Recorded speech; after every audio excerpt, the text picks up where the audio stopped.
While the holidays can be a season of joy, peace, and love for most people, for some, it's the exact opposite. From a flailing economy to fractured relationships, Sugar, you may be feeling burnt out and a bit grinchy this holiday season, which is actually very common. Studies show that 72% of people are stressed during the holidays, and 42% show an increase in stress during the holidays. So while you are out shopping for the perfect gift for them, there are three gifts that I need you to give to yourself. Did I mention that these gifts are free? No credit card required. And these gifts will help you stop the holiday burnout so that you can actually enjoy the holidays this year. Gift number one, the gift of peace. Sugar, sometimes we put a lot of extra pressure on ourselves during the holidays. We tell ourselves that we have to put up the tree, host the party, buy a bunch of gifts, all without consulting our budgets, our boundaries, or our bandwidth. Then we wonder why the holidays are so full of stress and pressure and lacking in peace. Sugar, it's time to take the pressure off. You do not have to do all the things this holiday season. And you definitely shouldn't beat yourself up for something that you cannot do, even if you did it last year.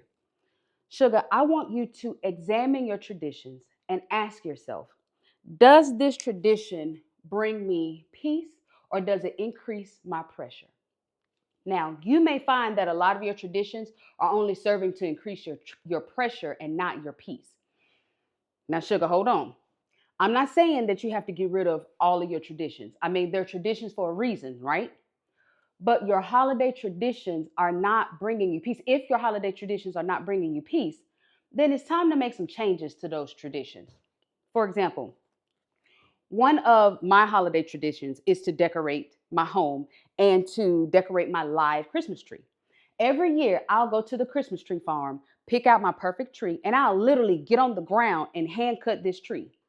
This year, I do not have the time to decorate it, let alone get on the ground and cut it. So I'm not putting up a tree. Instead, I'm only decorating my banisters, my fireplace, and the centerpiece for my dining room table. And Sugar, I can feel my peace increasing already. So I want you to examine your traditions and just make the adjustments that can help you turn that holiday pressure into holiday peace. Number two, the gift of permission. Right after you examine your traditions and identify the adjustments that will help you increase your peace, I want you to give yourself permission to do whatever you need to stay stress-free, calm, and happy. Sugar, please, please do not feel like you have to do everything this holiday season or that you have to do everything just like you've always done it in previous holiday seasons. Now, you have to prioritize what is most important for you and give yourself permission to do just that.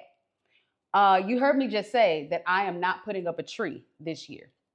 Well, one year, I had an outpatient procedure just a few weeks before Christmas. So all I had the capacity to do was throw some lights on Anjanette, my house plant. That was Anjanette, the Christmas plant that year. Now, I didn't care that my mom was like, Tierney, we put up a tree every year. I didn't even care what my husband thought. He was more than welcome to go cut the tree and put it up and decorate it himself. He didn't do that, and I didn't do that because the priorities that year were not a tree. And I didn't care what anyone said or thought because I had already given myself permission to do what I needed to do for me. Sugar, if you want to skip the big holiday traditional event with your entire family in favor of a quiet beach retreat alone, do it. If you can't afford to give expensive gifts this year, don't. There are no rules that dictate how we must spend the holidays. So I want you to prioritize what helps you stay healthy, happy, and whole. Then give yourself permission to do what makes you feel jolly and not guilty. Number three, the gift of boundaries. Okay, so I'm sure by now you are probably saying, but Dr. T, you don't know my family. They expect me to show up for the big holiday gathering. My kids expect to get a bunch of gifts every year. My mate is expecting them holiday pictures, matching pajamas, and for that elf to be moved every night. Sugar, I hear you. Trust me, I do. But here's the thing I want you to ask yourself. By checking all of the boxes for them, are they really getting the best version of you? Are you smiling real big in those pictures? Or are you doing that little half smile that says, I really don't want to be here? You might be present at the family gathering, but what about your presence? Is it filled with love and joy or loathing and disdain? What I'm saying is that people can tell when you are really into the festivities and really want to be there, and when you just going along to get along. And to me, the worst thing we can do is waste a holiday that should be filled with love by letting it be filled with manufactured or mediocre happiness. And the number one way we can ward against this is by exercising some boundaries this holiday season. A few weeks ago, I talked about boundaries and why they are so important. If you missed that episode, you can find it here. So I won't go into defining boundaries and why you need them. It's all in that episode. But what I will say is that during the holidays, we are low on peace and often don't give ourselves permission because we don't have any boundaries. We don't want to tell others no.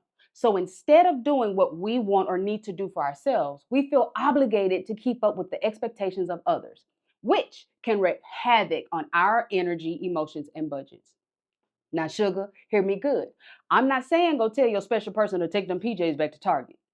What I am saying is that you should be checking in with your boundaries and deciding ahead of time what you can and cannot do, give, participate in this holiday season. It's not about saying no to them. It's about saying yes to you and what helps you enjoy the holidays. Then you lovingly communicate that to them. Notice I said lovingly. Don't go in that house and say, listen, what we not going to do is, and expect your holidays to be jolly and bright. No sugar. What you need to do is identify your boundaries, then go to your loved ones and say something like, this year my energy, time, finances are low. So, what I would like to do is to pick our top three traditions and let's do those three really, really well. When you give yourself the gift of peace, permission, and boundaries, you will find that you are able to reduce your stress, avoid holiday burnout, and enjoy a holiday season that is filled with love, joy, and holiday cheer.